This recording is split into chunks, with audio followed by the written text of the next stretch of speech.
സംസ്ഥാനത്തിൻ്റെ chief secretary Sharada Muraleedharan civil service രംഗത്തെ തൻ്റെ 35 വർഷത്തെ സേവനം പൂർത്തിയാക്കി പടിയിറങ്ങുകയാണ്. ശാരദാ മുരളീധരൻ നമ്മോടൊപ്പം ചേരുകയാണ്. സ്വാഗതം മാം.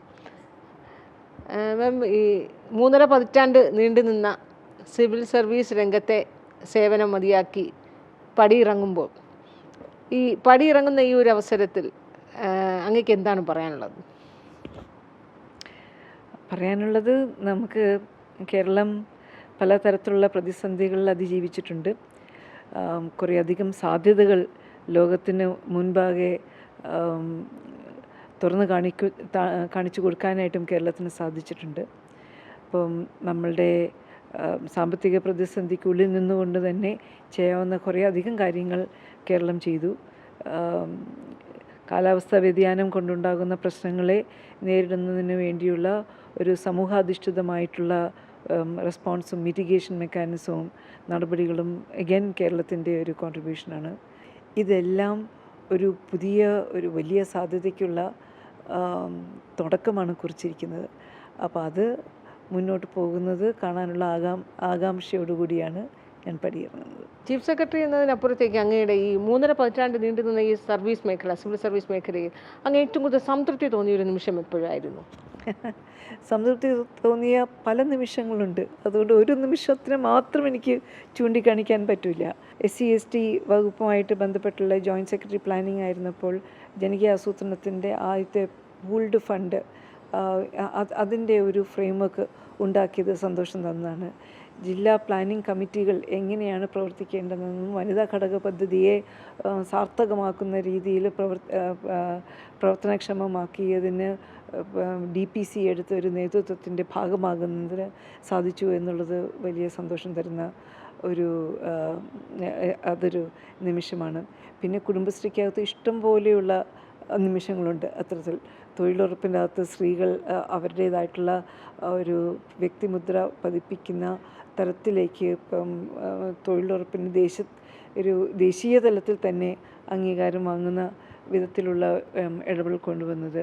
പിന്നെ എനിക്ക് ഏറ്റവും ഇഷ്ടപ്പെട്ടതും ഏറ്റവും സന്തോഷകരമായിട്ട് തോന്നിയിട്ടുണ്ടായിരുന്നത് നിഫ്റ്റിൽ NIFT എന്ന് പറയുന്നത് national institute of fashion technology. അതിൽ 3 വർഷം ഞാൻ ഡയറക്ടർ ജനറലായിട്ട് പ്രവർത്തിച്ചു. അപ്പോൾ ഫാഷൻ്റെ അറിയാത്ത ആൾ അവിടെ ചെന്നിട്ട് ഡയറക്ടർ ജനറലായിട്ട് ചെല്ലുമ്പോൾ വളരെ ക്രിയേറ്റീവായിട്ടുള്ള കുറേയധികം ഫാക്കൽറ്റിയെ പരിചയപ്പെടാനായിട്ട് സാധിച്ചു. പല തരത്തിലുള്ള സാധ്യതകൾ ഉള്ള ഒരു സ്പേസാണ് എന്ന് മനസ്സിലാകാനായിട്ട് പറ്റി. അപ്പോൾ അങ്ങനെ ഞാൻ പറഞ്ഞില്ലേ, നിമിഷങ്ങൾ കുറേയുണ്ട്. ഈ ചീഫ് സെക്രട്ടറി എന്ന പദവിയിൽ നിന്ന് ഇറങ്ങുമ്പോൾ പൂർണ്ണ സംതൃപ്തിയോടെ തന്നെയാണോ അങ്ങ് പടിയിറങ്ങുന്നത്? ഒരിക്കലുമല്ല. ഇത് പണിതീരാത്ത പണിയാണല്ലോ. ഇപ്പോൾ പലതും തുടക്കം കുറിച്ചു. പക്ഷെ തുടക്കം കുറിച്ചതൊന്നും നമ്മൾ എത്തേണ്ട ഇടത്ത് എത്തി എന്ന് പറയാൻ പറ്റില്ല. അപ്പോൾ ഹേമ കമ്മിറ്റി റിപ്പോർട്ടുമായിട്ട് ബന്ധപ്പെട്ടുള്ള കുറേ ഇടപെടലുകൾ നമ്മൾ തുടക്കം കുറിച്ചിട്ടുണ്ട്. ABGC പോളിസി എന്ന് പറഞ്ഞിട്ട് തുടക്കം കുറിച്ചിട്ടുണ്ട്. ഞാൻ നേരത്തെ സൂചിപ്പിച്ചല്ലോ, ഇൻവെസ്റ്റ്മെൻറ്റ് സമ്മിറ്റും അതുമായിട്ട് ബന്ധപ്പെട്ടിട്ടുള്ള ഇപ്പം വകുപ്പുകളുടെയും സ്റ്റാർട്ടപ്പുകളുടെയും ഒക്കെ തന്നെ ഏകോപിപ്പിക്കുന്നതിനുള്ള ഇടപെടൽ നമ്മൾ കൊണ്ടുവന്നിട്ടുണ്ട്.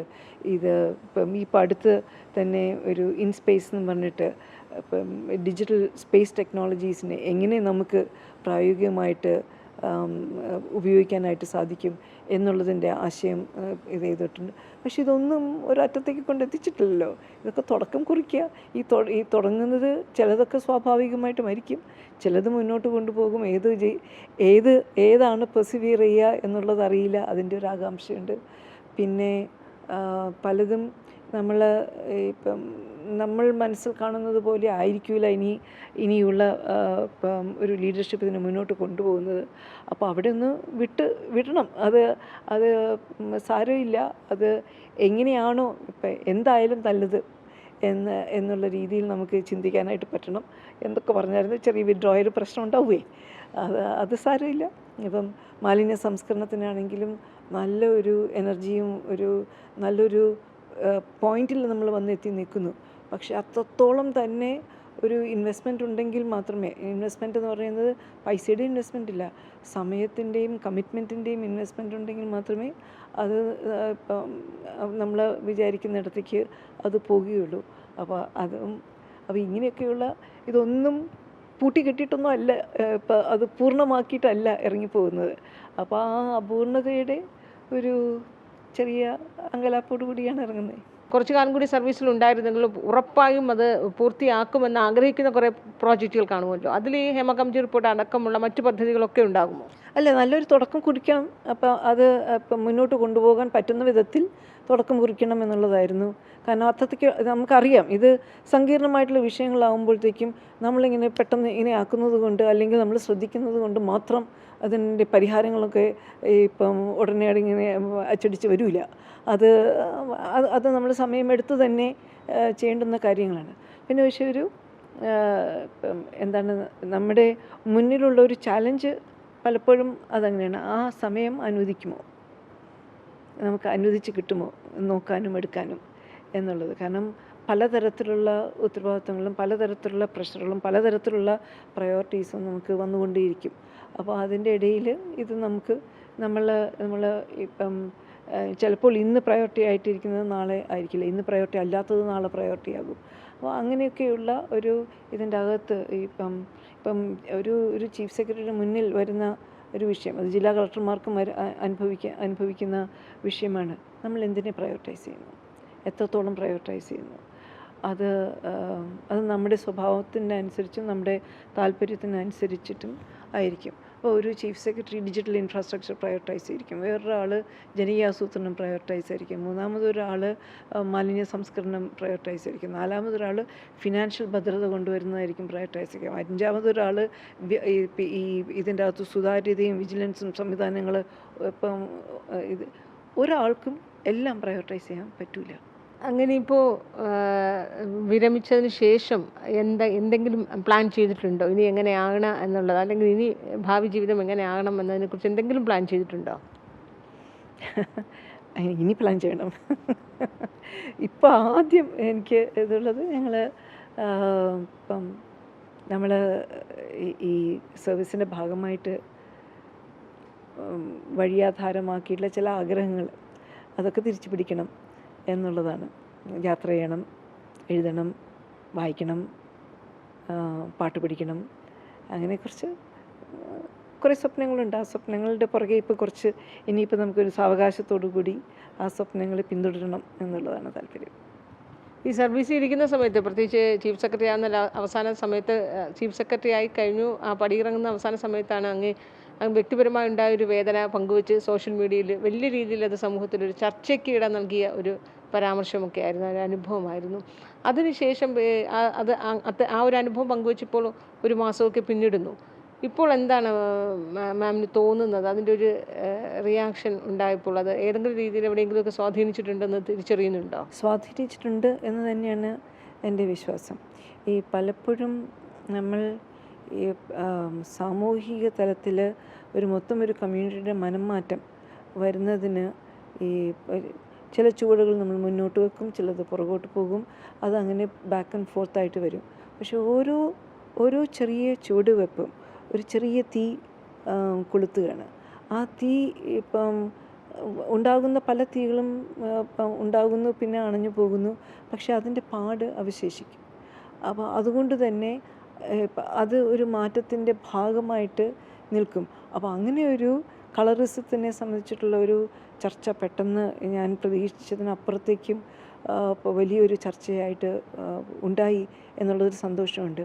അതിൻ്റെ അകത്ത് പലർക്കും അവരുടേതായിട്ടുള്ള തിക്താനുഭവങ്ങൾ പറയാനായിട്ടുള്ള ഒരു അവസരവും വേദിയും ഒരുങ്ങി എന്നുള്ളതും, അത് തിരിച്ചറിയാനായിട്ട് വലിയൊരു സമൂഹം അത് കാണാനും ഉൾക്കൊള്ളാനും തയ്യാറായി എന്നുള്ളതൊരു വലിയൊരു വിഷയമായിട്ട് തന്നെ കാണുന്നു. അപ്പോൾ ഇവിടെ തീരുന്നില്ല, ഇതിപ്പോൾ കുറച്ച് നാൾ കഴിയുമ്പോൾ ഇതൊക്കെ മറക്കും. സാരമില്ല, ഇത് മറക്കുമ്പോഴും വീണ്ടും ഈ വിഷയം ഉയരും. അത് ഉയരുമ്പോഴത്തേക്കും ഈ ഓർമ്മ വീണ്ടും ഒരു പുനർജന്മം അതിനുണ്ടാകും. അതുകൊണ്ട് അങ്ങനെ അത് നമ്മൾ ഇപ്പം ഒരു യാത്രയുടെ ഒരു പടിയായിട്ട് ഞാനിതിനെ കാണുന്നു. അങ്ങ് അന്ന് ഈ രീതിയിലൊരു പരാമർശം വേദനിപ്പിച്ചു എന്ന് പറഞ്ഞ ആ വ്യക്തി ഈ പിന്നീട് അത് കണ്ടു, അതിൻ്റെ ഒരു വിവാദമൊക്കെ ആ വ്യക്തി ഉറപ്പായും ശ്രദ്ധിച്ചിട്ടുണ്ടാകും. ഒരുപക്ഷെ ആ വ്യക്തി ആരാണെന്ന് അങ്ങ് വെളിപ്പെടുത്തിയിട്ടില്ല. ഒരുപക്ഷെ അങ്ങയുടെ ഒപ്പം തന്നെ ഈ സമൂഹത്തിലുള്ളൊരു വ്യക്തി തന്നെയാണ്. പിന്നീട് എപ്പോഴെങ്കിലുമൊക്കെ കാണേണ്ടി വരികയോ സംസാരിക്കാൻ ഇടപഴകേണ്ടി വന്നപ്പോൾ എപ്പോഴെങ്കിലും ആ വ്യക്തിയുടെ ഭാഗത്തു നിന്നൊരു ഒരു കുറ്റബോധമോ അത്തരം രീതിയിൽ എന്തെങ്കിലും ഒരു ക്ഷമാപണമോ ഉണ്ടായിട്ടുണ്ടോ? ഇപ്പം വ്യക്തിയല്ല പ്രസക്തം. ഇപ്പം ഈ വ്യക്തി ഇതൊരു തമാശയായിട്ടോ ഒരു ദുരുദ്ദേശത്തോടു കൂടിയൊന്നും പറഞ്ഞതായിട്ടാണ് എന്ന് ഞാൻ വിശ്വസിക്കുന്നില്ല. ഞാൻ അതിനകത്ത് ഇത് കാണുന്നത് ഇതിൻ്റെ ഒരു മൊത്തത്തിലൊരു സാമൂഹിക മനോഭാവത്തിൻ്റെ എന്താണ് പ്രതിഫലനമാണ്. ആ പ്രതിഫലനത്തിനെയാണ് ഞാൻ കോൾ ഔട്ട് ചെയ്യാനായിട്ട് ഉദ്ദേശിച്ചത്. ഒരു വ്യക്തിയുടെ പുറകെ പോയോ അദ്ദേഹത്തിൽ നിന്ന് എന്തെങ്കിലും എനിക്ക് കേൾക്കണമെന്നോ യാതൊരു താല്പര്യവും ഇല്ല. അതിൻ്റെ ആവശ്യവും ഇല്ല. കാരണം എന്തിനാ ഒരാളെ പറയുന്നത്? ഒരാളൊന്നും അല്ലല്ലോ, ഞാൻ എത്രത്തോളം കേട്ടിട്ടുണ്ട്. അത് ഇന്നൊരു സന്ദർഭത്തിൽ ഇതിനെക്കുറിച്ചിട്ട് ഈ ഒരു പർട്ടിക്കുലർ സന്ദർഭത്തിലുള്ളതിനെക്കുറിച്ച് ഞാൻ സംസാരിച്ചെന്ന് മാത്രം. പക്ഷേ അതിൻ്റെ ഇതിപ്പം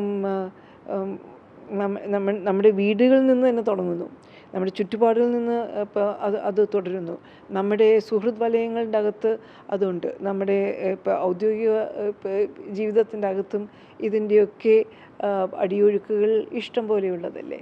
അപ്പോൾ എന്തിനാണ് നമ്മൾ ഒരൊറ്റ വ്യക്തിയെ കയറി പിടിക്കുന്നത്? അതിൻ്റെ ആവശ്യമില്ല. ഓക്കെ, എന്തായാലും സർവീസിൽ വിരമിക്കുമ്പോൾ അങ്ങേക്ക് സ്വാഭാവികമായും വിരമിച്ച IAS IPS ഉദ്യോഗസ്ഥരൊക്കെ സർവീസിൽ തന്നെയൊക്കെ എക്സ്കേഡർ പോസ്റ്റുകളിലൊക്കെ വരുന്നുണ്ട്. അങ്ങേക്ക് ആ രീതിയിൽ ഏതെങ്കിലും അങ്ങനെ വരാനുള്ളൊരു താല്പര്യമുണ്ടോ? അത്തരത്തിലുള്ള ഓഫറുകളുണ്ടോ? ഓഫറുകളും ഇല്ല. ഇപ്പം എനിക്ക് സർക്കാർ സേവനം, ഇപ്പം സർക്കാരിന് വേണ്ടി കുറേയധികം സമയം എൻ്റെ സമയവും മനസ്സും ഒക്കെ തന്നെ ഒഴിഞ്ഞിട്ട് തന്നെ ഞാൻ കൊടുത്തിട്ടുണ്ട്. മതി. എന്തായാലും അത്തരത്തിലൊരു ഔദ്യോഗിക പദവിയിൽ വീണ്ടും വിരമിച്ച ശേഷം വരാൻ താല്പര്യമില്ല? ഇല്ല, ഉദ്ദേശിക്കുന്നില്ല. ഏതെങ്കിലും തരത്തിൽ എപ്പോഴെങ്കിലുമൊക്കെ ഈ വലിയൊരു പദവിയിൽ ഇരിക്കുമ്പോഴോ അതിന് തൊട്ട് മുമ്പൊക്കെ അങ്ങ് വിവിധ വകുപ്പുകളുടെ സെക്രട്ടറിയായി പ്രവർത്തിക്കുന്ന ഒരു സമയത്തൊക്കെ ഏതെങ്കിലും രീതിയിൽ രാഷ്ട്രീയ സമ്മർദ്ദങ്ങൾ അത് സ്വാഭാവികമായി ഉണ്ടാകും. അത് ഉണ്ടോ എന്നൊരു ചോദ്യത്തിന് പ്രസക്തിയില്ല. അത്തരം സമ്മർദ്ദങ്ങളിലൊക്കെ നിന്ന സമയത്ത് അങ്ങേക്ക് കംഫർട്ടബിളായി തോന്നിയ ഏതെങ്കിലും ഒരു സർക്കാരോ അല്ലെങ്കിൽ ഏതെങ്കിലും രാഷ്ട്രീയ നേതാവോ ഒരു മുഖ്യമന്ത്രിയോ അങ്ങനെ എന്തെങ്കിലും എടുത്തു പറയാനായുണ്ടോ? എന്നെ സംബന്ധിച്ചിടത്തോളം നമ്മൾ ഇപ്പം ഗവൺമെൻറ്റിൽ നമ്മുടെ പൊളിറ്റിക്കൽ ലീഡർഷിപ്പുമായിട്ട് ബന്ധപ്പെട്ടിട്ട് നല്ല ബന്ധങ്ങൾ ഉണ്ടാകണം. പക്ഷേ കംഫർട്ട് ഒരിക്കലും ഉണ്ടാകരുത്. ഡിസ്കംഫർട്ട് രണ്ട് തരത്തിലാണ്. ഇപ്പം കംഫർട്ടിൻ്റെ ഒരു വിധേയത്വത്തിൻ്റെ ഒരു ഇതിലല്ല സർക്കാർ ഉദ്യോഗസ്ഥർ പ്രവർത്തിക്കേണ്ടത്. അത് സർക്കാർ സംവിധാനങ്ങൾ, നിയമങ്ങൾ, ചട്ടങ്ങൾ, പ്രൊസീജിയേഴ്സ് ഇതിൻ്റെയൊക്കെ വ്യക്തത ഇപ്പം ഒരു പൊളിറ്റിക്കൽ എക്സിക്യൂട്ടീവിൻ്റെ ശ്രദ്ധയിൽ കൊണ്ടുവരിക എന്നുള്ളതൊരു ഉത്തരവാദിത്വമുണ്ട്. ആ ഉത്തരവാദിത്വത്തിൽ നമ്മൾ പിൻവാങ്ങാൻ പാടില്ല. പക്ഷേ അതേ സമയത്ത് തിരിച്ചും ഒരു ഉത്തരവാദിത്വമുണ്ട്. ഇപ്പം ഒരു ഗവൺമെൻറ്റിൻ്റെ പോളിസി നടപ്പിലാക്കുക, അത് നടപ്പിലാക്കുന്നതിനുള്ള വഴികൾ കണ്ടെത്തുക എന്നുള്ളത് ഉദ്യോഗസ്ഥരുടെ ഉത്തരവാദിത്വമാണ്. അതിൽ നമുക്ക് ഒരു കംഫർട്ട് വെച്ചുകൊണ്ട് ആ ഉത്തരവാദിത്തത്തിൽ നിന്ന് പിൻവാങ്ങാനും പാടില്ല. അപ്പോൾ അങ്ങനെ വരുമ്പോഴത്തേക്ക് നമ്മുടെ ഒരു പ്രൊഫഷണലായിട്ടും പക്ഷേ കംഫർട്ട് ഉള്ളൊരു ബന്ധം അല്ല ഉണ്ടാകേണ്ടുന്നത് between the political executive and the bureaucracy. Comfort സോണിൽ ഒരിക്കലും ഒരു ബ്യൂറോക്രസി വർക്ക് ചെയ്യാൻ പാടില്ല. ഒരു പൊളിറ്റിക്സിൻ്റെ ഒരു കംഫർട്ട് സോണിൽ ഉണ്ടാകാൻ പാടില്ല. അങ്ങനെ ഉണ്ടാകുമ്പോൾ അവിടെ ഒരു ധാർമ്മികത ഇല്ല എന്നാണ് അങ്ങ് പറയുന്നത്. അല്ല, ഇതിപ്പം ഇതിൻ്റെ ഒരു വാട്ട് യു സേ ഒരു ബാലൻസ് ഉണ്ടാകേണ്ടതായിട്ടുണ്ട്. Balance between relationship as well as professionalism and ഒരു നമ്മൾ സത്യസന്ധമായിട്ട് പ്രവർത്തിക്കാനായിട്ടുള്ളൊരു സ്പേസ് നമ്മൾ കാവ് ഔട്ട് ചെയ്യേണ്ടതായിട്ടുണ്ട്. പക്ഷെ അതേസമയം നമ്മൾ ഉത്തരവാദിത്വത്തോടുകൂടി സർക്കാരിൻ്റെ ഏതൊരു പോളിസിയും ഏതൊരു പ്രോഗ്രാമിനെയും അതിൻ്റെ പൂർണ്ണതയിൽ അതിൻ്റെ അന്തസത്ത ഉൾക്കൊണ്ട് എത്തിക്കുന്നതിലേക്ക് വേണ്ടിയുള്ള ശ്രമം നമ്മൾ നടത്തിയല്ലേ പറ്റും. ചീഫ് സെക്രട്ടറി എന്ന പോസ്റ്റിൽ ഇരിക്കുമ്പോൾ അവസാനമായി ഏറ്റവും കൂടുതൽ വേദനിപ്പിക്കുക അത്തരത്തിലുള്ള നിമിഷങ്ങളിലൂടെ എപ്പോഴെങ്കിലുമൊക്കെ കടന്നു പോയിട്ടുണ്ടോ? ഒരു ഹെഡേക്ക് ആയി തോന്നിയിട്ടുള്ള? ചീഫ് സെക്രട്ടറി എന്ന നിലയ്ക്കോ? അതെ, ചീഫ് സെക്രട്ടറി എന്ന നിലയ്ക്ക് ഒടുവിലുണ്ടായ കോൺട്രവേഴ്സി ഹിയറിങ്ങുമായൊക്കെ ബന്ധപ്പെട്ട് അത് ഞാൻ പറയാതെ തന്നെ നിങ്ങൾക്ക് മനസ്സിലാവുമല്ലോ. അതും ഞാൻ കമൻറ്റ് ചെയ്യാൻ ഉദ്ദേശിക്കുന്നില്ല. പക്ഷെ അതൊരു വലിയൊരു ഹെഡേക്ക് ആയിരുന്നു എന്ന് അംഗീകരിക്കുന്നു, സമ്മതിക്കുന്നു. ഒരു സ്ഥാനത്ത് നിൽക്കുമ്പോൾ, ചീഫ് സെക്രട്ടറി എന്നുള്ള സ്ഥാനത്ത് നിൽക്കുമ്പോൾ ഇത്തരത്തിലുള്ള ഇപ്പം നമ്മൾ ഇതൊന്നും ഉണ്ടായിരുന്നില്ലെങ്കിൽ എന്ന് ആഗ്രഹിച്ചു പോകുന്ന നിമിഷങ്ങളുണ്ട്. അത് പലതരത്തിലുള്ള കാര്യങ്ങളാകാം. അതിലൊന്നാണിത്. ഇങ്ങനെയൊക്കെ ഒരു സാഹചര്യം ഉണ്ടായിപ്പോയല്ലോ എന്നുള്ളത്. എന്തായാലും പൂർണ്ണമായി സംതൃപ്തിയോടെ അല്ല അങ്ങ് പോകുന്നത്. പക്ഷേ എവിടെയൊക്കെ ആ ഒരു വിഡ്രോവൽ സിൻഡ്രോം ഇപ്പോഴും ഉണ്ടല്ലേ? എനിക്ക് നന്നായിട്ട് സ്വിച്ച് ഓഫ് ചെയ്യാൻ പറ്റും. ഇപ്പം എൻ്റെ ജീവിതത്തിൽ പല ഘട്ടങ്ങളിലും നമ്മൾ ഇപ്പം സ്വിച്ച് ഓഫ് ചെയ്തിട്ടുണ്ട്. അത് ചെയ്യാൻ പറ്റുമെന്ന് തന്നെയാണ് എൻ്റെ വിശ്വാസം. പിന്നെ എന്ന് മാത്രമല്ല, ഇപ്പം ഈ അവസാനത്തെ 2 ആഴ്ചയൊക്കെ ശരിക്കും മനസ്സുകൊണ്ടും ഞാൻ എന്നെ പരുവപ്പെടുത്തിയിട്ടുണ്ട്. ഇതിൻ്റെ അടുത്ത് ഉള്ള ജീവിതത്തിൻ്റെ അടുത്ത ഘട്ടത്തിലോട്ട് വളരെ എക്സൈറ്റ്മെൻറ്റോടുകൂടി സന്തോഷത്തോടു കൂടിയാണ് ഞാൻ കടന്നു ചെല്ലുന്നത്. എന്തായാലും എല്ലാ ആശംസകളും. വലിയ സന്തോഷത്തോടുകൂടി തന്നെ വലിയ പൂർണ്ണമായ സംതൃപ്തിയോടെ ഒരു IAS ഉദ്യോഗസ്ഥരും സർവീസ് ജീവിതത്തിൽ നിന്ന് പടിയിറങ്ങുകയില്ല എന്നത് ഒരിക്കൽ കൂടി ഓർമ്മിപ്പിക്കുകയാണ് chief secretary Sharada Muraleedharan. Cameraman സനൽകുമാറിനൊപ്പം അൻഫിൽ ഡിസൂസ.